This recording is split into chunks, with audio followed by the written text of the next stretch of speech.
জন্য আপনি ইবাদত করবেন, আর মাতা পিতার প্রতি আপনি ইহসান করবেন। ইহসান মানে সদাচরণ, ইহসান মানে খেদমত, ইহসান মানে তাদের জন্য খরচ করা, ইহসান মানে আপনার সব সম্পদ তাদের পায়ের সামনে, আপনার সব ক্ষমতা তাদের পায়ের সামনে বিলিয়ে দেয়া, বিছিয়ে দেয়া। চিল্লায় কোন ঠিক কি না? এজন্য আল্লাহ বললেন আমার 2 নাম্বার ফয়সালা, ওয়াবিল ওয়ালিদাইনি ইহসানা, মাতা পিতার সাথে ইহসান করবা। আমরা বললাম আল্লাহ আপনার জন্য ইবাদত হবে এটা আমরা বুঝলাম, মাতা পিতার সাথে ইহসান কেমন করে হবে এটা আমরা বুঝলাম না। আল্লাহ বললেন ইহসান কাকে বলে যদি না বোঝো তাহলে বুঝে নাও, ইম্মা ইয়াবলুগান্না ইনদাকাল কিবারা আহাদুহুমা আও কিলাহুমা ফালা তাকুল লাহুমা উফ। আল্লাহ নিজেই ইহসানের ব্যাখ্যা দিচ্ছেন।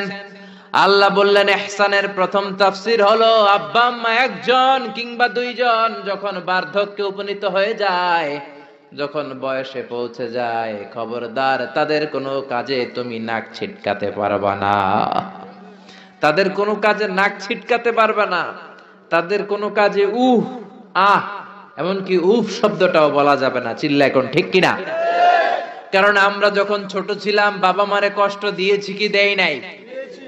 আপনার কত বছর আগের ঘটনা মনে আছে? আপনার বয়স যখন 3 তখন আপনি কি করছিলেন মনে আছে?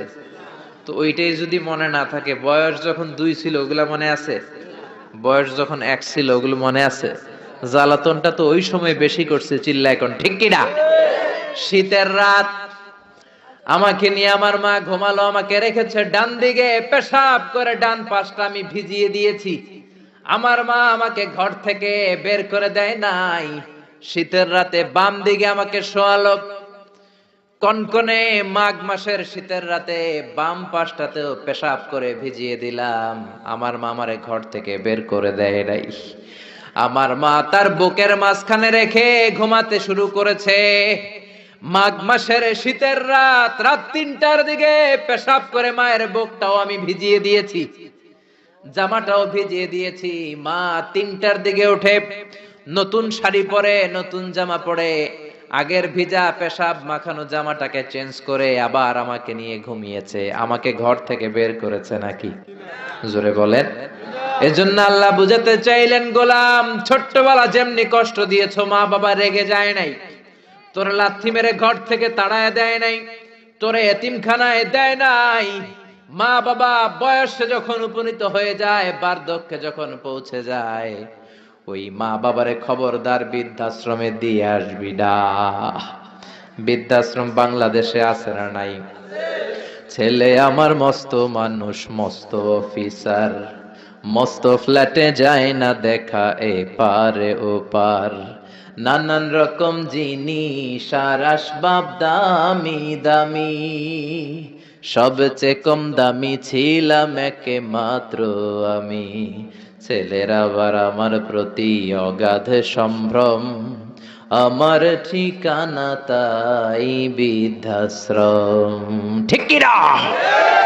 অনেক কপাল পোড়া আছে, ডাকাত আছে, মা বাবা বার্ধক্যে উপনীত হওয়ার পরে তাদের কর্মকাণ্ডে নাক ছিটকায়, ঘরে আর বাবা মারে রাখতে মনে চায় না, বৃদ্ধাশ্রমে রেখে আসে, এরকম ডাকাত আছে রাড়াই। বাবা মারে বৃদ্ধাশ্রমে দেয়া যাবে? চিল্লায় বলেন দেয়া যাবে? যে বেয়াদব গুলো, যে ডাকাত গুলো মার বাবারে বার্ধক্যে উপনীত হলে, বয়স হয়ে গেলে বৃদ্ধাশ্রমে দিয়ে আসে, ওই বেয়াদবটা বুড়া হলে ওর কপালে বৃদ্ধাশ্রম জুটবে না। চিল্লায় এখন ঠিক কিনা? ভাঙ্গা থালা হাতে নিয়ে তুই ভিক্ষা করে খাবি। চিল্লায় এখন ঠিক কিনা? আল্লাহ বললেন আমার 2 নাম্বার ফয়সালা, ওয়াবিল ওয়ালিদাইনি ইহসানা, মাতা পিতার সাথে ইহসান করবা। ইহসানের প্রথম ব্যাখ্যা, ইম্মা ইয়াবলুগান্না ইনদাকাল কিবারা আহাদুহুমা আও কিলাহুমা ফালা তাকুল লাহুমা উফ। মা বাবার একজন কিংবা দুইজন যদি বার্ধক্যে উপনীত হয়ে যায়, খবরদার মা বাবারে বৃদ্ধাশ্রমে দিও না। মা বাবা পেশাব করে দিতে পারে, পায়খানা করে দিতে পারে, তোমাকে যেমনি পরিষ্কার করে আদর যত্ন করেছে তুমিও পরিষ্কার করবা, মা বাবার খেদমত করবা, তোমার জীবনটারে উজালা করে দিবে কে? আল্লাহ বললেন ইহসানের 2 নাম্বার ব্যাখ্যা, ওয়ালা তানহারহুমা, মা বাবারে ধমক দিও না। অনেক বেয়াদব ছেলে মেয়ে আছে, মা বাবার সাথে ঝিড়কি দিয়ে কথা বলে, ধমক দিয়ে কথা বলে, এলাকার লোকদের সাথে যখন কথা বলে ভদ্র ভাষায় কথা বলে, ঘরে ঢুকলে মায়ের গালি দেয়, আছে না নাই? বাবারে ডাকে বুড়া, মারে ডাকে বুড়ি, আছে না নাই? তুমি কেমন করে মায়ের বুড়ি ডাকো, বাবারে বুড়া ডাকো? তোমার বাপ মা তো বুড়া হয়েছে তোমার কারণে। তোমারে মানুষ করতে যে তোমার মা বাবা তাদের জীবন যৌবন হারিয়েছে। তোমারে মানুষের মতো মানুষ করতে যে তারা তাদের জমি হারিয়েছে। তোমারে বিদেশ পাঠাতে যে তারা তাদের ভিটেমাটি হারা হয়েছে। যেই বাবা মা তোমার জন্য সবকিছু ছেড়েছে, খবরদার ফালা তানহারহুমা, ওই বাবা মারে ধমক দিবা না।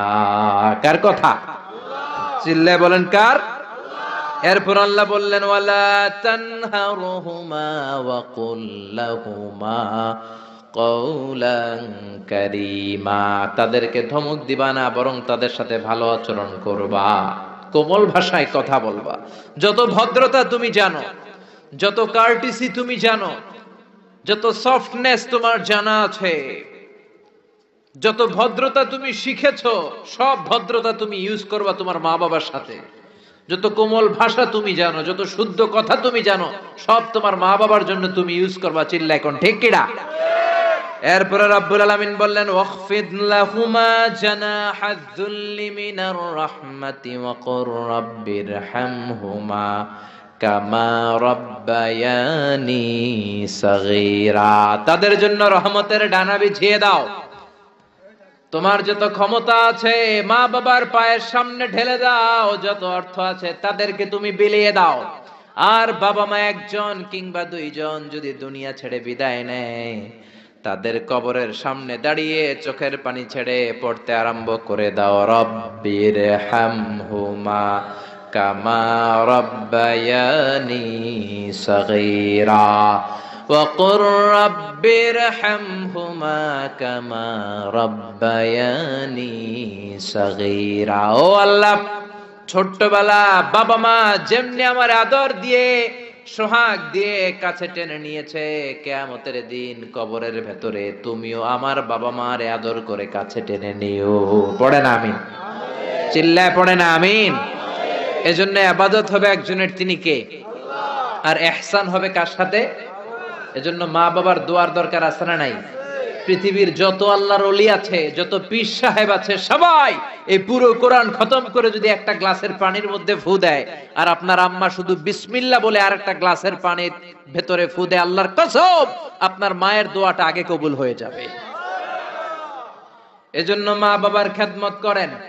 আপনার বড় পীর সাহেব হলো আপনার বাবা, আপনার বড় পীর সাহেব হলো আপনার মা। দুনিয়ার সবাই দোয়া করলে ওই দোয়া মিস হয়ে যেতে পারে, মা বাবা দোয়া করলে মিস হবে নাকি? হবে। অনেক ডাকাইত আছে দেখবেন মাজারের উপরে মশারি দেয়, আছে না নাই?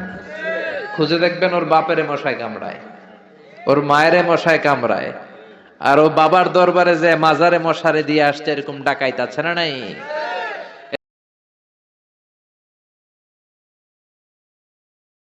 সাথে ইহসান করো।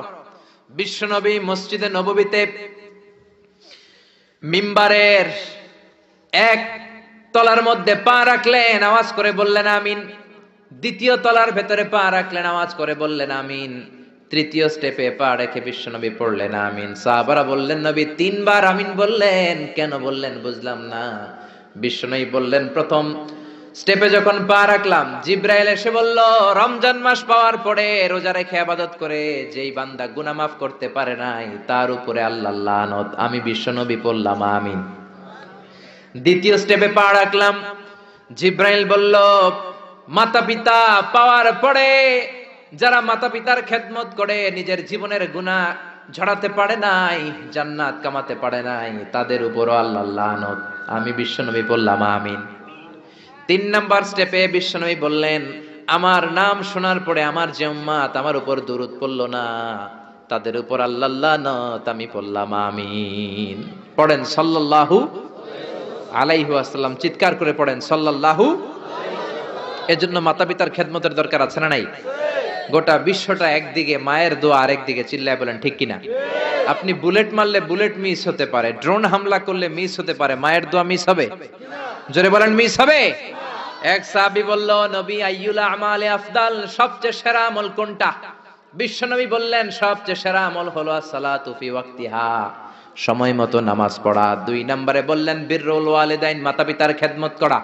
3 নম্বরে বললেন আল জিহাদু ফি সাবিলিল্লাহ, আল্লাহর রাস্তায় জিহাদ করা।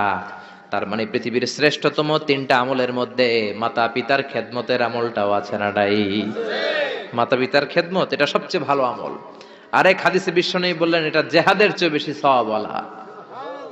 এক সাহাবী বললেন, নবী আস্তাযিনুকাল জিহাদ, আমি জিহাদে যেতে চাই, অনুমতি দেন। বিশ্বনবী বললেন, তোমার বাবা মা কেউ বেঁচে আছে নাকি? সাহাবী বললেন বেঁচে আছে। বিশ্বনবী বললেন ফাফিহিমা ফাজাহিদ, যাও বাবা মার খেদমত শুরু করে দাও। বাবা মার খেদমত করলে ঘরে বসেই জিহাদের সওয়াব পাবা, ঘরে বসেই জিহাদের সওয়াব পাওয়া যাবে। রিদার রাব্বি ফি রিদাল ওয়ালিদ ওয়া সাকাতুহু ফি সাকাতিল ওয়ালিদ, বাবা মা খুশি তো আরশের মালিক খুশি, বাবা মা না খুশ তো আরশের মালিকও না খুশ। চিল্লায় এখন ঠিক কিনা? এজন্য বিশ্বনবী বলতেন, তোমাদের প্রত্যেকের ঘরের ভেতরে 2টা জান্নাত আছে, কারণ জান্নাতে 2টা স্পেশাল দরজা আছে। একটা দরজার নাম হলো আল আব মানে আব্বা, আর একটা দরজার নাম হলো আল উম মানে আম্মা। একটা দরজার নাম বাবা আর একটার নাম মা। এজন্য বিশ্বনবী বলেন, এই 2টা দরজার সাথে তোমরা কি আচরণ করবা তোমাদের ডিসিশন। হুমা জান্নাতুকা ওয়া নারুক, বাবা মাই তোমার জান্নাত, বাবা মাই তোমার জাহান্নাম। বাবা মার সাথে ভালো আচরণ করলে 8টা জান্নাতের দরজা তোমার জন্য খুলে দিবে কে? আর খারাপ আচরণ করলে জাহান্নাম আছে না নাই? তোমার বাবা মা যদি কাফের হয়, হিন্দু হয়, বৌদ্ধ হয়, তারপরও ভালো আচরণ করবা, ঠিক কি না? বাংলার জমিনে এরকম অনেক হিন্দু ফ্যামিলি আছে, হিন্দু ইয়াং ছেলে মুফাসসিরে কোরআনের তাফসীর শুনে হাতে হাত রেখে কালিমা পড়ে মুসলমান হয়ে গেছে, আছে না নাই? কিন্তু মা তো মুসলমান হয় নাই, বাবা তো মুসলমান হয় নাই, বাপ মা হিন্দুই রয়ে গেছে। তো বাপ মা হিন্দু, ছেলে মুসলমান, তুমি কি মা বাবার সাথে খারাপ আচরণ করতে পারবা? কথা বলেন। মা বাবা হিন্দু হোক, নাস্তিক হোক, বৌদ্ধ হোক আর খ্রিস্টান হোক, মা বাবার দোয়া নিতে হবে, আশীর্বাদ নিতে হবে। চিল্লা এখন ঠিক কিনা? বিশ্বনবীর শালী নাম কি বলেন তো, কেউ জানেন? বিশ্বনবীর শালীর নাম কি? আসমা। মাশাআল্লাহ, আসমা বিনতে আবি বকর বিশ্বনবীর শালী। উনি মুসলিমা, কিন্তু উনার মা ছিল মুশরিকা। বিশ্বনবীরে বললেন, নবী আমি মুসলিমা কিন্তু আমার মা মুশরিকা, কাফেরা, এখন আমি কি করব? আমার মায়ের সাথে কি ভালো আচরণ করব নাকি? বিশ্বনবী বললেন, খবরদার, মা মুশরিক হোক কাফের হোক তারপরেও তোমার মা, ঠিক কি না? সিলিহা, দোয়া নাও, ভালো আচরণ করো, সম্পর্কটারে মিলায় রাখো, তোমার জান্নাতে ঢুকায় দিবে কে? 3 জিনিসের দিকে তাকালেই সওয়াব। 3টা জিনিসের দিকে তাকানোর সাথে সাথে আপনার আমলনামায় সওয়াব দিবে কে? 1 নাম্বার নাযার ইলাল কোরআন, কোরআনের দিকে যখন নজর করে তাকাবেন আপনার আমলনামায় সওয়াব দিবে কে? সুবহানাল্লাহ কইতে মনে চায় না? 2 নম্বরে কাবা, কাবার দিকে তাকালে সওয়াব দেয় কে? 3 নম্বরে নাযার ইলা ওয়াজহিল ওয়ালিদাইন, মাতা পিতার চেহারার দিকে নজর করে তাকালে সওয়াব দেয় কে? এজন্য বিশ্বনবী বললেন, সালাসু দাওয়াতিন মুস্তাজাবাত, 3 ব্যক্তির দোয়া কোনদিন আল্লাহ ফিরায় না। 1 নম্বরে দাওয়াতুল মুসাফির, মুসাফিরের দোয়া। আপনি সফর করেন না মাঝে মাঝে, কক্সবাজারে যাচ্ছেন, সিলেট যাচ্ছেন, এই যে গাড়ির মধ্যে বসে আছেন, ওই সময় আপনি দোয়া করবেন বেশি বেশি। ওই সফর অবস্থায় দোয়া করলে ওই দোয়া কবুল করে কে? 2 নম্বরে দাওয়াতুস সাইম, রোজা রেখে দোয়া করলে কবুল করে কে? 3 নম্বর দাওয়াতুল ওয়ালিদাইনি লিওয়ালাদিহি, মাতা পিতা যখন চোখের পানি ছেড়ে হাত 2টা তুলে আল্লাহর কাছে ছেলে মেয়েদের জন্য দোয়া করে, ওই দোয়াটাও কবুল করে কে? এজন্য সবার আগে দোয়া চাইবেন মা বাবার কাছে। কার কাছে? আমাদের কাছে অনেকে দোয়া চায়, আমরা বলি আরে তোমার মায়ের কাছে চাও, তোমার আব্বার কাছে চাও, আমার দোয়া তোমার জন্য কবুল হতেও পারে নাও হতে পারে, কিন্তু তোমার মা তো তোমার জন্য মুস্তাজাবুদ দাওয়া, তোমার বাবা তো তোমার জন্য মুস্তাজাবুদ দাওয়া, তোমার মা হাতটা তোলার সাথে সাথেই কবুল। চিল্লা এখন সুবহানাল্লাহ। একজন বাবা এবং মা ছেলে মেয়েদের জন্য কতটা কষ্ট সহ্য করে, কতটা জ্বালা যন্ত্রণা সহ্য করে, বাবা মা না হওয়ার আগে এটা কেউ বুঝবে না। আপনি শুধু ওয়াজ শুনতে পারবেন, কিন্তু বুঝবেন তখন যখন একটা ছেলে হবে, যখন একটা মেয়ে হবে, ঠিক কি না? এজন্য বিশ্বনবী বলতেন আল জান্নাতু তাহতা আকদামি উম্মাহাতিকুম। ও দুনিয়ার মানুষেরা শোনো শোনো, যেই জান্নাতের জন্য তোমরা পাগল, যেই জান্নাতের বর্ণনা শুনলে তোমাদের হৃদয় ঠান্ডা হয়ে যায়, যেই জান্নাতে যাওয়ার জন্য তোমরা ইবাদত করো, ওই জান্নাত থাকে তোমাদের মায়ের পায়ের তলায়। এই দুনিয়ার পুরুষ মানুষদের পায়ের নিচে থাকে জুতা, জুতার নিচে থাকে বালি, আর এই দুনিয়ার এক একটা মহিলার পায়ের নিচে থাকে তার ছেলে মেয়েদের জান্নাত। ওগো মা তুমি এই ধরনের শ্রেষ্ঠ নেয়ামত, তোমারই পদ তলে রয়েছে জান্নাত। ওগো মা তুমি এই ধরনের শ্রেষ্ঠ নেয়ামত, তোমারই পদ তলে রয়েছে জান্নাত। সুবহানাল্লাহ পড়েন। এই পৃথিবীটারে 100 বার বিক্রি করলে যে টাকা হবে, ওই টাকা দিয়ে জান্নাতের একটা চেয়ারের দাম হবে? সবাই বলেন হবে না। আচ্ছা, এই পৃথিবীটারে 5000 বার বিক্রি করলে যেই মূল্য বা টাকা পাওয়া যাবে, ওই টাকা দিয়া জান্নাতের একটা টেবিল কিনা যাবে? আর যেই 8টা জান্নাত মায়ের পায়ের নিচে পড়ে আছে, ওই পা দুইটার দাম আল্লাহর কাছে বেশি না কম? জোরে বলেন বেশি না কম? এই জন্য এক সাহাবী বললেন, নবী মান আহাক্কু বিহুসনি সাহাবাতি ইয়া রাসূলুল্লাহ, এই দুনিয়ায় এত মানুষ, এত বন্ধু, এত সাহাবী, এত লোক, কার সাথে ভালো আচরণ করব? বিশ্বনবী বললেন, উম্মুকা, তোমার মায়ের সাথে। সুম্মা মান, তারপরে কার সাথে? তোমার মায়ের সাথে। তারপরে কার সাথে? তোমার মায়ের সাথে। 3 বার। আর এক হাদিসে আছে 4 বার বললেন তোমার মায়ের সাথে, 5ম বার বললেন তোমার পিতার সাথে। সুবহানাল্লাহ। মায়ের মর্যাদা 4 গুণ বেশি। কয় গুণ? এর কারণ আল্লাহ কোরআনে বলে দিলেন সূরা লোকমানে, হামালাতহু উম্মুহু। মায়ের মর্যাদা এত বেশি হওয়ার কারণ হলো, বাবা তোমারে পেটে ধরে নাই, পেটে ধরেছে কে? ওয়াহানান আলা ওয়াহান, 10 মাস 10 দিন বাবা কষ্ট সহ্য করে নাই, করেছে কে? ওয়াফিসালুহু ফি আমাইন, 2 বছর বাবা তোমারে দুধ খাওয়ায় নাই, দুধ খাওয়ালো কে? কত লিটার দুধ, কত গ্যালন দুধ, কত কেজি দুধ মায়ের বুক থেকে আপনি খেয়ে খেয়ে সাবার করছেন 2 বছরে, কোনো হিসাব আছে? জোরে বলেন। বিশ্বনবী বললেন, লাউ কাতাআতা জিলদাক, তোমার চামড়াটা কেটে কেটে রোদে শুকিয়েও যদি মায়ের 2 পায়ের 2টা জুতা বানিয়ে দাও, ছোট্টবেলায় 1 ঢোক দুধ যে তুমি খেয়েছো, সেই 1 ঢোক দুধের শোধ আদায় হবে নাকি? মায়ের একেধারে দুধের দাম, কাটিয়া গায়ের চাম, পাপোশ বানাইলেও ঋণের শোধ হবে না। এমন দরদি ভাবে কেউ হবে না আমার মা গো, এমন দরদি ভাবে কেউ হবে না আমার মা গো। পড়েন না আল্লাহু আকবার। বিশ্বনবীর সাহাবী নাম হলো আলকামা। কি নাম? সবাই বলেন কি নাম? আলকামা বিশ্বনবীর সাহাবী। ইন্তেকালের আগে আলকামার জিহ্বা দিয়ে কালেমা বের হয় না। 3 দিন যাবত বিছানায় পড়ে আছে, মুমূর্ষ, মরে যাবে, কিন্তু জিহ্বা দিয়ে কালেমা বের হয় না। বিশ্বনবী বলেছেন, লাকিনু মাউতাকুম লা ইলাহা ইল্লাল্লাহ, তোমরা মরণের আগে তোমাদের মুমূর্ষ রোগী মৃতদের সামনে লা ইলাহার তালকিন দাও। যখন দেখবেন আপনার চাচার রুহুটা বের হয়ে যাচ্ছে, দাদার রুহুটা বের হয়ে যাচ্ছে, বাবার রুহু বের হয়ে যাচ্ছে, তার শিয়রের সামনে, কানের সামনে বসে পড়তে আরম্ভ করবেন, লা ইলাহা লা ইলাহা ইল্লাল্লাহু মুহাম্মাদুর রাসূলুল্লাহ সাল্লাল্লাহু। কিন্তু বলবেন না এই কালেমা পড়ো, কালেমা পড়ো, কালেমা পড়েন, কালেমা পড়েন, এগুলো বলবেন না, শুধু তালকিন দিবেন। ওটা থেকেই উনি বুঝবেন, কারণ মৃত্যুর একটা কষ্ট আছে না নাই? মৃত্যুর যন্ত্রণায় সে অস্থির, আপনি জোরাজুরি করতেছেন কালেমা পড়, সে যদি বলে না পড়বো না, ঝামেলা আছে না নাই? এজন্য কানের সামনে শুধু তালকিন দিবেন। বিশ্বনবী বললেন, লাকিনু মাউতাকুম লা ইলাহা ইল্লাল্লাহ, তোমাদের মৃতদের সামনে, মুমূর্ষদের কানের সামনে শুধু লা ইলাহা পড়বা। ওনার বিবি, ওনার আত্মীয়রা আলকামা নামক সাহাবীর কানের সামনে লা ইলাহা পড়ে, 3 দিন ধরে কালেমা বের হয় না। কখন যেন মরে যায়, বিশ্বনবীর কাছে পাঠানো হলো। বিশ্বনবী সুহাইব আর বেলাল 2 জন সাহাবীকে পাঠালেন, তারা যেও কালেমার তালকিন দিল, কিন্তু মুখ দিয়ে কালেমা বের হয় না। বিশ্বনবী আলকামার বিবিরে ডেকে পাঠালো, বিবি, আলকামার বিবি, তোমার স্বামী কেমন ছিল? বলে, আমার স্বামী অনেক বড় আল্লাহর ওলি ছিল, নামাজ ছাড়তো না, তেলাওয়াত ছাড়তো না, জিকির ছাড়তো না। বিশ্বনবী বললেন, আলকামার বাবা মা কেউ বেঁচে আছে নাকি? বিবি বলে আলকামার মা বেঁচে আছে, ডাকো। আলকামার মা আসার পরে বিশ্বনবী বললেন, আপনার ছেলে কেমন ছিল? নামাজ পড়তো নাকি, রোজা করতো নাকি, জিকির করতো নাকি? আলকামার মা বলে সবই করতো। আপনার সাথে কেমন আচরণ করতো? এটা বলার পরে মা আর কথা বলে না, শুধু চোখের পানি ছাড়ে। আলকামার মা বলে, নবী, আলকামার ব্যাপারে আমার মনে অনেক দুঃখ, কোনোদিন আমার কথা শুনে নাই, শুধু বিবির কথা শুনতো।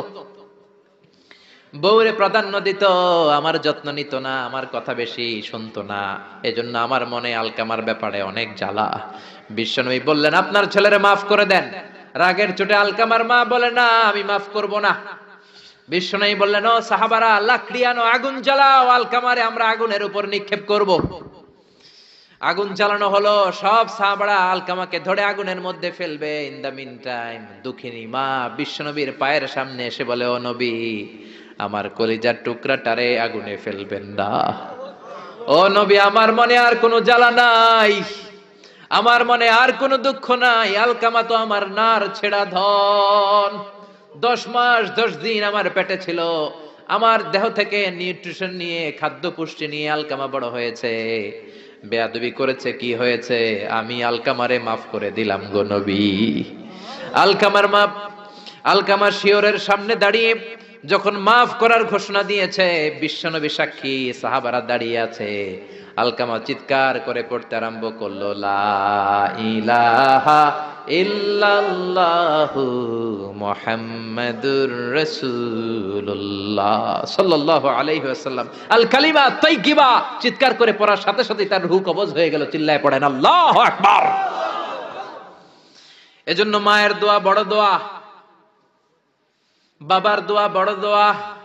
মা বাবা দোয়া করলেও কবুল, বদদোয়া করলেও কবুল।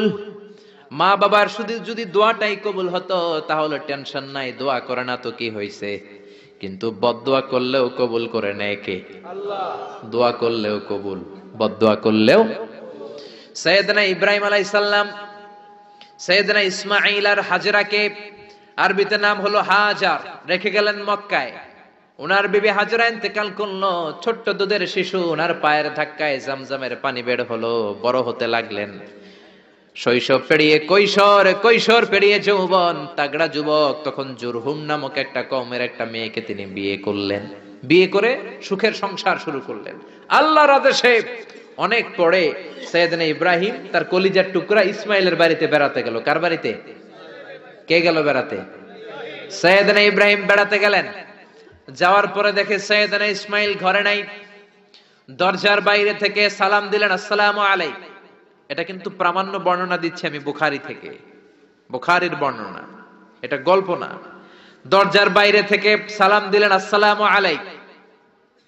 ভেতর থেকে কর্কশ গলায়, ঝাঁঝালো কণ্ঠে, কণ্ঠের মধ্যে কোনো মায়া নাই, দয়া নাই, এরকম একটা কণ্ঠের মেয়ে উত্তর করে বলল, ওয়া আলাইকুমুস সালাম।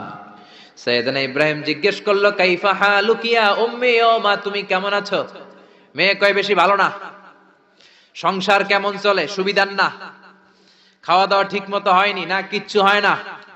আমনে কেডা? সাইয়েদনা ইব্রাহিম বলে, আমি কে তোমার জানার দরকার নাই। ইদা জা যাওজুকি মিনাল গাবা, স্বামী যখন তোমার বন থেকে শিকার করে ফিরবে, ফাকরাই আলাইহিস সালাম, তোমার স্বামীরে আমার পক্ষ থেকে একটা সালাম দিবা। ও মুরিহি আন ইয়াগায়্যারা আতাবাতা বাবিহি, বলবা ঘরের দরজার চৌকাঠটা যেন পাল্টে ফেলে। সাইয়েদনা ইব্রাহিম চলে গেলেন। বিকেল বেলা জঙ্গল থেকে শিকার করে সাইয়েদনা ইসমাইল ঘরে ফিরলেন। ঘরে ফেরার পর বিবি বলে, একটা বুড়া আইছিল। বুড়া? কে আইছিল? সাইয়েদনা ইসমাইল বলে, বুড়া? বুড়া মানুষ আবার আমার ঘরে আসবে কেন? কেন আসছে? আপনারে সালাম দিছে, ওয়া আলাইকুমুস সালাম। আর কি বলছে? বলেছে আপনি যেন ঘরের দরজার চৌকাঠ পাল্টে ফেলেন। ও মিয়া, চোর বোঝে চোরের সিগন্যাল, পুলিশ বোঝে পুলিশের সিগন্যাল, নবী বোঝে নবীর সিগন্যাল, ঠিক কিনা? সাইয়েদনা ইসমাইল তো বুঝে ফেললেন, কিরে ঘরের দরজার চৌকাঠ পাল্টে ফেলো, এরকম রূপক কথা, মেটাফরিক্যাল ইঙ্গিত দুনিয়ার সাধারণ মানুষ দিতে পারে না। চিৎকার দিয়ে বিবিরে বললেন, ও কপাল পুড়ি, তুই কি করলি? নিজের কপাল পুড়লি, নিজের কপালে নিজে কুড়াল দিলি। যেই লোকটারে বুড়া বুড়া বলে সম্বোধন করলি, ওই লোকটার কেউ নয়, আমার জন্মদাতা পিতা, এই জামানার সবচেয়ে বড় পয়গম্বর ইব্রাহিম খলিল। আমার বাবা যে সিগন্যাল দিয়েছে এটা তো গ্রিন সিগন্যাল না, এটা রেড সিগন্যাল। তার মানে তোর তালাক দিতে বলেছে, গেট আউট, গেট আউট, ডিভোর্সিও তালাক দিয়ে দিলাম, যা। আপনার আব্বাও যদি বলে তোমার বউরও তালাক দিয়ে দাও, দিয়ে দিবেন নাকি? এবার দিয়ে দিয়েন না। আপনার বাবাও বাবা, ইসমাইলের বাবা ইব্রাহিমও, কথা বলেন। সাইয়েদনা ইব্রাহিম ছিলেন আল্লাহর জালিল কাদের পয়গম্বর। আকাশ থেকে ওহী আসলে নবীরা কথা বলে, মন গড়া নবীরা কিছু বলে না। আপনার বউকে যদি আপনার বাবা বলে তোর বউরে তালাক দে, দিয়ে দিয়েন না। আবার কি করবেন? বুঝাবেন, বাবারও বুঝাবেন, বিবিরও বুঝাবেন, ঘরের ভিতরে সংলাপ করবেন, সমঝোতা করবেন। আমাদের দেশের দুই নেত্রী সংলাপ করে না তো কি হইছে? আমরা করব, আমরা ঘরে ঘরে সংলাপ করব, সমঝোতা করব, ঠিক কি না? মিলায়ে দিবেন, মিলায়ে দিলে বরকত আছে না নাই? কেউ ঝগড়া লাগলে মিলাবেন, মারামারি লাগলে মিলাবেন। কেউ যদি আরেকজনরে মারতে যায়, উদ্ধত হয়, মিলায়ে দিবেন। যারা মিলায়ে দেয় তাদের মর্যাদা বাড়ায় দেয় কে? আল্লাহ। কিন্তু সমাজের কিছু দুষ্ট চরিত্রের লোক আছে, দুইজন যদি মারামারি লাগে আরো লাগায়া দেয়, আছে না নাই? আগুন লাগলে আপনারা কি ঢালেন? অনেকে তেল ঢালে, আছে না নাই? এখন আগুন লাগলে কি তেল ঢালবেন না পানি ঢালবেন? মিলায়ে দিবেন। বউরাও বুঝাবেন, বাবারাও বুঝাবেন, দুইজন রে বুঝায় আস্তে ধীরে আগাবেন। তালাক তো অনেক পরের কথা। ইসলামের দেয়া অনুশাসন যদি আমরা মেনে চলি, কোনোভাবেই তালাক হবে না। স্বামীকে আল্লাহ কিছু দায় দায়িত্ব দিয়েছেন, স্ত্রীকে আল্লাহ কিছু দায় দায়িত্ব দিয়েছেন। এই দুইটা দায়িত্ব যে কত গুরু দায়িত্ব, গোটা বিশ্বব্যাপী এই দায়িত্বের মধ্য দিয়ে বিশ্বটা চলে। পৃথিবীর প্রথম স্বামী ছিলেন সাইয়েদনা আদম, পৃথিবীর প্রথম বউ ছিল হাওয়া। সেখান থেকে স্বামী স্ত্রীর এই জীবন, আছে না নাই? স্বামী আর স্ত্রী বানায় যেজন মিস্ত্রি, সে বড় আজব কারিগর, ঠিক কি না? স্বামী আর স্ত্রী বানায় যেজন মিস্ত্রি, সে বড় জটিল কারিগর। এজন্য এই সম্পর্কটা বড় ভয়ঙ্কর সম্পর্ক, এটাকে মিলিয়ে রাখতে হবে। তালাকের সিস্টেম হচ্ছে, প্রথমে আপনি ফাইযুহুন্না, কোরআন বলে আপনি প্রথমে স্ত্রীকে ওয়াজ করবেন। ঝগড়া হলে কি করবেন? ঘরে ওয়াজ নাই, আছে মারামারি, আটকিলাগিলি। ওয়াজ করবেন, ওয়াজেও কাজ হচ্ছে না, বুঝানোর চেষ্টা করবেন, বুঝে না। এরপর আল্লাহ বললেন ওয়াহজুরুহুন্না ফিল মাদাজি', বিছানা আলাদা করে দাও, তুমি এক রুমে ঘুমাবা, তোমার বিবিরে দিবা আরেক রুম। কিছুদিন বিচ্ছেদ চললে ওই বিবির অন্তরে ভালোবাসা তৈরি করে দিবে কে? সুবহানাল্লাহ পড়েন। এখন ওয়াজ করলেন, বুঝাইলেন, বুঝে না। বিছানা আলাদা করলেন, তাও শোনে না। এবার ওয়াদ্রিবুহুন্না, কোরআন বলল বউরে শাসন করো। অনেকে বলে বউরে পিটাও, না, পিটানোর কথা বলে নাই। ওয়াদ্রিবুহুন্না মানে তাদেরকে শাসাও, শাসন করো। মুফাসসিররা এটার তাফসীর করতে যে হয়রান হয়েছে যে কি দিয়ে পিটাবে। কোন মুফাসসির কয় খেজুরের ছোট্ট ডালা দিয়ে এরকম বাড়ি মারবে, আর বলবে ভালো কথা কই হনুস না কেন। অনেকে বলবে, অনেক মুফাসসির বলেছে মেসওয়াক দিয়ে বাড়ি মারবে, তোমার এত বোঝাই বুঝো না কেন? দুইটা ছেলে মেয়ে হয়েছে আমাদের, এত সুন্দর সংসার, হানিমুন করেছিলাম কক্সবাজারে, স্মৃতিগুলো কি তোমার মনে পড়ে না? তুমি আমার কৈতরি, তুমি আমার টুনটুনি, তুমি আমার সোনামণি, এগুলোকে বুঝাবেন। এরপরও মানে না। অনেক মুফাসসির কইছে বালিশ দিয়া পিটাইবেন, কোল বালিশ দিয়া, যাতে হাত পা না ভাঙে। ওয়াদ্রিবুহুন্না, অনেক ডাকাইতেছে লাঠি দিয়া পিটায়, আছে না নাই? ইসলাম বলে না না, বনিবনা না হলে প্রথম স্টেপ ওয়াজ করো, বুঝাও। 2 নম্বরে বিছানা আলাদা করে দাও, তারপরেও মানে না। 3 নম্বরে ওয়াদ্রিবুহুন্না মানে শাসন করো, যার যেরকম দরকার ওইরকম শাসন করবেন, তাতেও হয় না। তারপরে ফাবাআসু হাকামাম মিন আহলিহি হাকামাম মিন আহলিহা, এই 3টা স্টেপেও কাজ হয় না। আপনার মুরব্বিদের ডাকবেন, সালিস, মেয়ের পক্ষের মুরব্বিদের ডাকবেন, 2 পক্ষের বেআইনরা মিলে মিলছিল করে দেওয়ার চেষ্টা করবে, তাতেও কাজ হয় না। 4টা স্টেপ শেষ, 5ম স্টেপ হলো তালাক। আর আমরা দইরেই কই 3 তালাক, আছে না নাই? ওমরে ফারুকের জামানায় এক লোক তার বউরে দিছে 100 তালাক, রাগের চোটে। এরকম ডাকাইত আমাদের দেশে আছে না নাই? এখন বিবি এসে বলে, ও ওমরে ফারুক, 100 তালাক দিয়েছে আমার স্বামী, কি করব? সাইয়েদনা ওমরে ফারুক বলে, তোর ডাকাইত স্বামীটা কোথায়? কয় এই জায়গায়। কিরে কয় তালাক দিছস? কয় 100টা। দিবি 3টা, 100টা দিলি কেন? কয় রাগের মাথায় দিছে। কয় তারা তোর বিচার করতেছে, 3 তালাকে তোর বউ তালাক, বাকি 97 তালাক তোর পিঠে পড়বে। সুবহানাল্লাহ কইতে মন চায় না? এজন্য এই হচ্ছে তালাকের সিস্টেম। কতগুলো স্টেপ আপনি পার হলেন, তারপরেও আপনি একসাথে 3 তালাক দিবেন না। ইসলামের তালাককে 2 ভাগে ভাগ করা হয়েছে, একটা আত-তালাক আস-সুন্নি আর একটা তালাক আল বিদআই। তালাক আস-সুন্নি মানে সুন্নতি তালাক, আর তালাক আল বিদআই মানে বেদাতি তালাক। বেদাতি তালাক হচ্ছে রাগের মাথায় 3 তালাক, 14 তালাক, 22 তালাক। কিন্তু তালাক সুন্নি, সুন্নাত সম্মত তালাক হচ্ছে আপনার বিবি যখন পবিত্র, মানে যখন পিরিয়ড হচ্ছে না, ওরকম একটা পবিত্র সময় তারে আপনি তালাক দিবেন। 1 মাসের সময় আছে, একটা তালাক দিবেন, 1 মাসের ডিউরেশন, এর মধ্যে বিবির আবার নিয়ে আসতে পারবেন, কোনো সমস্যা নাই। সুবহানাল্লাহ পড়েন। 1 মাস পরেও মানে না, এরপরে দিবেন 2য় মাসের 2য় তালাক, তার মানে আরো 1 মাস, মোট কয় মাস? 2 মাস পরেও মিলমিশ হয় না, তারপরে 3য় মাসে তালাক দিলেন। এই 3 তালাক দেওয়ার পরে বিবি আবাদুল আবাদ আপনার জন্য হারাম হয়ে গেল। কত সুন্দর স্টেপ মেনটেন করে কত দূরে তালাক, আর আমরা দইরেই কই তালাক। এজন্য খবরদার। সাইয়েদনা ইসমাইল বললেন, কপাল পুল্লি তুই, যারে বুড়া বলে গালি দিলি আসলে বুড়া নয়, এই লোকটাই আমার বাবা ইব্রাহিম খলিল। আমার বাবা বলেছে তোরে তালাক দিতে, গেট আউট, গেট আউট, তালাক দিয়ে দিলাম তোরে, যা ভাগ। বউ শেষ, নতুন বিয়ে করলো, নতুন সুখের সংসার। 3 বছর পর সাইয়েদনা ইব্রাহিম আবার ছেলের বাড়িতে বেড়াতে আসলেন। আজকেও সাইয়েদনা ইসমাইল ঘরে নাই।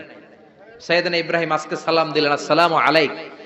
সাইয়েদনা ইব্রাহিম সালাম দিলেন, আজকে ঘরের ভেতর থেকে জাদুমাখা কণ্ঠে, মধুমাখা কণ্ঠে, সুরেলা কণ্ঠে একটা মেয়ে বলল, ওয়া আলাইকুমুস সালাম। সাইয়েদনা ইব্রাহিম বললেন, কাইফা হালুকি ইয়া উম্মি মা, কেমন আছো? মেয়েটা বলে, আলহামদুলিল্লাহ আলা কুল্লি হাল, সব সময় আলহামদুলিল্লাহ। সব সময় কি? তোমাদের জীবন যাপন কেমন চলে? খুব ভালো চলে। তোমার স্বামী কই? বনে গিয়েছে। এবার মেয়েটা বলে, আপনি কে? সাইয়েদনা ইব্রাহিম বলে, আমার পরিচয় দেব না। মেয়েটা বলে, আপনার পরিচয় না দিল আপনার সাথে কথা বলবো না। আমরা স্বামী স্ত্রী 2 জন থাকি মরুভূমির মাঝখানে, আমাদের খোঁজ খবর নেওয়ার কেউ নাই। আপনি কে? এরকম দিল দরিয়ার একজন মুরব্বী, আমাদের খোঁজ নিতে আসলেন, আপনার পরিচয়টা আপনি বলেন। সাইয়েদনা ইব্রাহিম তার পরিচয় দেয় না। মেয়ে বলে, পরিচয় না দিলে আমি কথাও কই না। বাধ্য হয়ে ঘরের ভিতরে ঢুকলেন, জোর করে মেয়েটা সাইয়েদনা ইব্রাহিমকে ঘরে ঢুকালেন, রুটি বানিয়ে খাওয়ালেন, গোশত খাওয়ালেন, খেজুর খাওয়ালেন, শরবত খাওয়ালেন। ও মিয়া, আগেরটাও মাইয়া, এইটাও পার্থক্য আছে না নাই? মেয়েটা বলে, আমার জন্য দোয়া করেন। সাইয়েদনা ইব্রাহিম চোখের পানি ছেড়ে দোয়া করে দিলেন, মেয়েটার মাথায় হাত বুলিয়ে দিলেন, আর বললেন, ইদা জাআ যাওজুক মিনাল গাবা, তোমার স্বামী যখন বন থেকে আসবে, ফাকরাই আলাইহিস সালাম, তোমার স্বামীর আমার পক্ষ থেকে সালাম দিবা। ওয়া মুরিহি আন ইউসবিতা আতাবাতা বাবিহি, আর বলবা আমি বলছি ঘরের দরজার নতুন চৌকাঠ যেন জীবনেও না পাল্টায়। সুবহানাল্লাহ। ঘরের দরজার এই নতুন চৌকাঠটা যেন কোনোদিন। সাইয়েদনা ইসমাইল ফিরে আসলেন। আসার পরে বিবি বলে, একজন মুরব্বী এসেছিল, নুরানি চেহারার একজন মুরব্বী। মুরব্বী শুই না, সাইয়েদনা ইসমাইল তো ভয় পেয়ে গেছেন, লাফ দিয়ে উঠছে, কি মুরব্বী, কেমন আচরণ করেছিলি বল। কারণ আগের একটা তিক্ত অভিজ্ঞতা আছে না নাই? ভাবছে আজকেও কোনো গন্ডগোল হইল নাকি। বিবি বলে, না আপনি রাখবেন না, আপনি চিন্তিত হবেন না, আমি অনেক আপ্যায়ন করেছি, অনেক সাদর সম্ভাষণ দিয়েছি, উনিও আমার মাথায় হাত বুলিয়ে চোখের পানি ছেড়ে ছেড়ে আমার জন্য দোয়া করেছে, আর আপনারা সালাম বলেছে, আর আপনাকে বলতে বলেছে ঘরের দরজার নতুন চৌকাঠটা যেন জীবনেও কোনোদিন না পাল্টা। সাইয়েদনা ইসমাইল আল্লাহু আকবার বলে চিৎকার করে উঠলেন, বিবিকে বুকে জড়িয়ে ধরলেন, বললেন, ও বিবি, তুই তো গোল্ডেন এ প্লাস। তুই কি? তুই তো গোল্ডেন এ প্লাস, তুই তো 100তে 100 পাইলি। তোর কপালটা নুরানি হয়ে গেল, উজালা হয়ে গেল। যেই বয়স্ক লোকটা এসে এই কথাটা বলেছে, বয়স্ক লোকটা আর কেউ না, তোর শ্বশুর, আমার বাবা ইব্রাহিম খলিল। আর যেই কথা বলেছে, এই কথাটার মানে হলো তোরে যেন আমি তালাক না দেই, তোর হাতটা যে আমি ধরলাম, এই হাত ধরেই যেন তোরে নিয়ে জান্নাতে ঢুকে যায়। আল্লাহু আকবার। এজন্য বাবার দোয়া, মায়ের দোয়া যার জীবনের মধ্যে আছে, তার জীবনে কোনো ভয় আছে নাকি? জোরে বলেন, কোনো ভয় আছে? এজন্য দোয়া নিবেন বাবার কাছ থেকে, মায়ের কাছ থেকে। সাইয়েদনা মুসা আলাইহিস সালামের নিচে জমিনের উপরে আমাদের চেয়ে বড় গুনাহগার হয়তো আর কেউ নাই। সগীরা কবিরা জেনে না জেনে ইচ্ছায় অনিচ্ছায় বন্ধুর পাল্লায় পড়ে শয়তানের ধোকায় পড়ে লক্ষ লক্ষ কোটি কোটি গুণ গুণা করেছি। আজকের এই তাফসীরুল কোরআনের প্রোগ্রামের বরকতে, এই মাহফিলে আসার বরকতে তুমি আমাদের জিন্দেগীর সব গুনাহ খাতা মাফ করে দাও। আমার প্রবাসী ভাইয়েরা আজকে মাহফিলের জন্য অনেক প্রচেষ্টা করেছে, আল্লাহ তাদেরকে তুমি কবুল করে নাও। দেশের বাইরে আমার যে প্রবাসী ভাইয়েরা আছে, রব্বুল আলামিন সমস্ত বালা মুসিবত থেকে তাদের হেফাজত করো। রব্বুল আলামিন আমার কোন ভাই কোন মাকাসেদ নিয়ে কোন জ্বালা যন্ত্রণা নিয়ে হাত তুলেছে আমি জানি না, তোমার জানার বাকি নাই। আমার ভাইদের মনের সব নেক মাকাসেদ তুমি পূরণ করে দাও। রব্বুল আলামিন সূরাতু বনি ইসরাইলের আলোকে তোমার দুইটা ফয়সালার কথা আমরা জানতে পারলাম। শুধুমাত্র কেবলমাত্র একমাত্র ইবাদত হবে তোমার, আর কারো ইবাদত করা যাবে না। তোমার ইবাদত করতে করতে করতে করতে যেন আমরা মৃত্যুর কোলে ঢলে পড়তে পারি, তৌফিক দাও। মাতা পিতার প্রতি ইহসান করাকেও তুমি তোমার ইবাদতের পরে ফরজ করেছো আল্লাহ। মাতা পিতা আমাদের যাদের বেঁচে আছে খেদমত করে যেন জান্নাত কামাতে পারি, তৌফিক দাও। আমরা যারা মাতা পিতা হারিয়ে এতিমের মতো দুই হাত তুলে বসে রইলাম, আমাদের আব্বা আমার কবরটারে জান্নাতের টুকরা বানিয়ে দাও। তাদের জীবনে কোনো ভুল হয়ে থাকলে তাদের পক্ষ থেকে আমরা ক্ষমা চাই, তাদেরকে মাফ করে দাও। তাদের কবরটাকে তুমি নূর দিয়ে মুনাওয়ার করে দাও। আমাদের আব্বা আম্মার কবরটাকে তুমি জান্নাতুল ফেরদাউসের বাগান বানিয়ে দাও। রব্বুল আলামিন যারা টাকা দিয়ে পয়সা দিয়ে বুদ্ধি দিয়ে পরামর্শ দিয়ে আজকের এই কোরআনের বাগানটারে সফল করলো কিয়ামতের দিন, আজকের এই মাহফিলটারে তুমি আমাদের নাজাতের ওসিলা বানিয়ে দাও। রব্বুল আলামিন সুদের সবচেয়ে ছোট্ট গুনাহ মায়ের সাথে জিনা করা, সুদের সবচেয়ে মারাত্মক গুনাহ তোমার বিরুদ্ধে যুদ্ধ করা। রব্বুল আলামিন সুদ থেকে বেঁচে আমরা যেন ব্যবসায় শামিল হতে পারি, তৌফিক দাও। আমাদের ব্যবসা বাণিজ্যে বরকত দাও, আমাদের ফ্যামিলিতে বরকত দাও। 5 ওয়াক্ত সালাত জামাতের সাথে আদায় করার তৌফিক দাও। রব্বুল আলামিন যতদিন বাঁচি কোরআন সুন্নাহ মেনে চলে যেন জীবনটারে গড়তে পারি, তৌফিক দাও। আমার বাংলার জমিনের 56,000 বর্গ মাইলের প্রতিটা ইঞ্চি মাটিকে কোরআনের ঘাঁটি হিসেবে কবুল করো। যারা হকের কথা বলে কোরআনের কথা বলে তাদেরকে তুমি কবুল করো। যারা মাঠে ময়দানে কোরআনের বয়ান করে আমার ওই ভাইদেরকে কবুল করো। যারা কোরআনের কথা বলতে যে জুলুমের শিকার তাদের তুমি কবুল করো। যারা হকের কথা প্রতিষ্ঠা করতে যে নিজেদের জীবনটা বিলিয়ে দিয়েছে তাদের শাহাদাত তুমি কবুল করো। রব্বুল আলামিন আমাদের ছেলে মেয়েদেরকে মানুষের মতো মানুষ বানাও। আমরা যারা বাবা মা হয়েছি আমাদের উপর যে দায়িত্বগুলো পালনের তৌফিক দাও। আমাদের ফ্যামিলিগুলোর জান্নাতি ফ্যামিলি বানিয়ে দাও। আর মৃত্যুর পূর্ব মুহূর্তে বিশ্বনবীর শেখানো ওই মধুরতম কালিমাটুকুন জপতে জপতে ঈমান নিয়ে যেন আমরা সবাই বিদায় নিতে পারি। লা ইলাহা ইল্লাল্লাহু মুহাম্মাদুর রাসূলুল্লাহ।